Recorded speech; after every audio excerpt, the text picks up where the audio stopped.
Hi, Melissa. Firstly, simple question. 2 games to go, 1 more point will be enough. How are the squad feeling ahead of the weekend?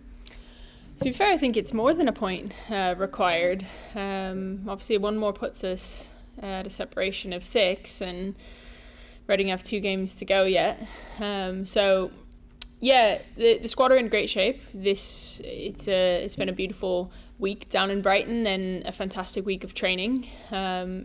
It's been nice to have a full week to prepare. We've obviously had a lot of midweek games throughout the time here, so to have a couple training sessions on the bounce to really wrap our head around some areas where we can continue to grow is exactly what we focused on. Of course, we keep the opposition in mind, but have really continued to hone in on where we're trying to build. Will you watch Saturday's crucial game between the two Blaze, Spurs and Reading? Or are you the type who walk around the block? To be fair, as I've said before, we'll focus on our own performance. Of course, that game matters in terms of table standings. It's a huge game for both teams, obviously Reading and Tottenham. So we'll be mindful of the result, but Saturday is about preparation for us and focusing on the match and the task at hand on Sunday. And in all your interviews, you've given the impression, I think, that whatever happens, Sunday and next weekend's matches are in many ways, they're a standalone project, aren't they? The progression you got from the squad in your first few games, 7 points or so, which is fantastic. It's all part of the building for next season anyway. Yeah, I mean, we're taking things game by game and preparing accordingly for each next test and matchup and seeing where we can stretch ourselves. So, like I said, it's been really good to have a decent chunk of time in between the Arsenal match and the upcoming Everton match to really prepare and focus on ourselves. And like I said, hit the training ground. We've had few and far between days where we've actually been able to practice bigger picture concepts. So that's been our focus, and we're not looking too far ahead. The first task is Everton on the weekend. Who you beat, of course, just 4 games ago, 3-2 at home. Does that influence your style, approach for Sunday? Of course, we'll look at areas that we were successful and areas that they exploited us, because it was certainly a tale of two halves, and we found a way to grind out the result and scored goals at critical times in the game. And we'll look at what trends presented in that game that we've maybe seen across recent fixtures for Everton, but again, it's about the versatility in our identity as we start to grow and build it. How adaptable can we be within games to match up against different systems? And I know how important, as you said, it has to be game by game. You want to be safe. That's the most important thing. But of course, you also have to plan for next season. I guess you haven't been in that long. You've had all week this week to look at all your players. Have you had enough time to look at all the squad? Are you tempted to try and give as many game time, or is it simply about 3 points, or are you trying to do the balance?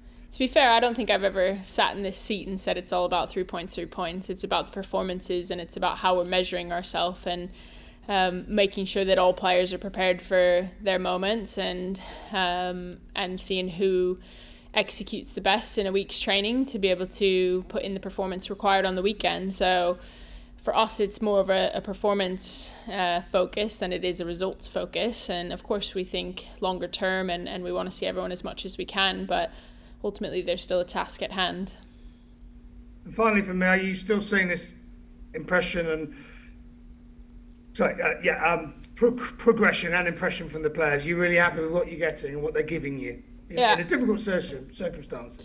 To be fair, we've grown a lot over the last 6 weeks. Incredibly pleased. I think even today's session, just the communication and the decision making and problem solving has come such a long way from when I got here to where we are now, and I think we're really starting to see that energy. And look, that's the position we want to be in, feeling prepared and feeling ready and energized going into the weekend's game. Anything can happen. We're going to have to be resilient. It's a difficult place to go play. They don't make it easy on any opposition coming into their ground, and we'll have to make sure that we bring everything from the week's training into the performance on the weekend. Lovely to talk to you. Good luck. Thank you. Emily? Hi Melissa, how are you? I'm good, thank you. How are you? Yeah, good, thanks. When you came in as head coach at Brighton, I think you were only 1 point above the relegation zone, and now you've got that 5 point gap. What do you think's been the main thing that's changed since you've come in? Um, the biggest areas of focus were to just have a bit of energy and optimism and inspiration with the group. I think it's really important that we played with passion and that we played with more structure in our out of possession identity. So those have been the areas of focus to make sure that we're as competitive as we can be in every match. And there has been a real shift in mindset and communication and how we operate and how we speak to each other day to day to move forward. So that's what I've hoped to bring. But to be fair to the players, that I think they were yearning for a bit of consistency and higher standards in everything that we do. So they've certainly risen to the challenge. And with that 5 point gap, has there been a bit of a weight lifted? Are you able to play with a bit more freedom rather than, being worried that threat of relegation? To be fair, I think there's far more emphasis on the table from you guys than there is from us. I think every question surrounds the table, and that's, such a small percentage, if at all, that we even speak about on a day-to-day basis. I think we've tried to play without pressure in all of the previous games and just staying focused on what's required to be as competitive as possible. I think I'll probably sound very familiar saying some of the things that I am, because that is truly what we do in-house, is focus on our own performances, our own growth, our own mindset, and where we can be better every day. And as such, it has taken the pressure off of us, because we're not as dependent or emotionally connected to the result. We're more connected to the performance. Thanks, Melissa. Good luck for Sunday. Thank you. Dan? Hey Mel, hope you're well. Thank you, Dan. And you? Yeah, not bad, thanks. I think you come up against the Everton team who conceded something like 16 goals in 4 games. Granted, they played some good teams in that run, but I think against Arsenal you created something like 12 shots on goal. Maybe you didn't test the goalkeeper as much as you'd wanted to, but do you feel like this is a real opportunity against a team who are conceding a lot of goals at the minute to really kind of put in a really good attacking display? Yeah, obviously we've looked at recent form, and I'm sure Everton will be expecting a response. It was a difficult game for them on Wednesday last night, and they'll be prepared. That they're always a high caliber team to play in terms of their in possession qualities. So that's something that we know we can expect and prepare for ourselves. And we know we can score goals, but equally we have to find different ways to do that against teams at near the top half of the table, which Everton are.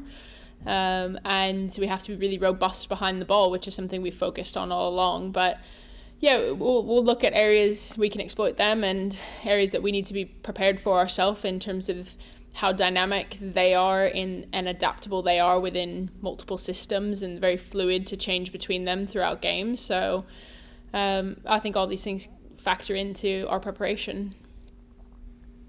And we know that you're all about growth and growing the identity, growing the team. If anything, last summer, it's probably no secret that the club were a little bit short in the transfer market.